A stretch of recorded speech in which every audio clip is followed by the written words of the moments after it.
नमस्कार शेतकरी मित्रांनो, मी तुमचा मित्र जनार्दन वागेरे. इस्रायल आणि जपान टेक्नॉलॉजीमध्ये आपलं स्वागत आहे.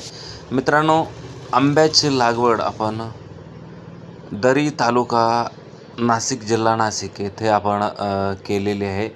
आणि प्रत्यक्ष तुम्ही बघू शकता की लागवड केल्यानंतर आपल्याला आंतरपीक जे घ्यायचं होतं, तर ते आंतरपिकासाठी आपण तैवान पिंक या व्हरायटीची निवड केलेली आहे. 2000 आंबा आणि 2000 तैवान पिंक पेरू याचे आंतरपीक म्हणून लागवड केलेली आहे.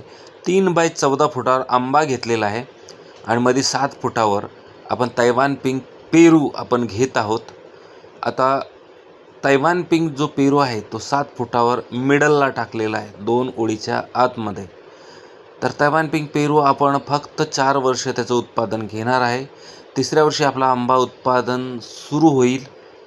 केशर व्हरायटी आहे आणि त्यानंतर आपण 4 वर्षानंतर तैवान पिंक पेरू काढणार आहे. परंतु तोपर्यंत आपला सर्व मेंटेनन्स 6 महिन्यात 6-7 महिन्यात आपला तैवान पिंक पेरू सुरू होतो आणि 4 वर्षात त्याचे 8 उत्पादनं आपण घेऊन पूर्ण मेंटेनन्स खर्च काढू शकतो. धन्यवाद.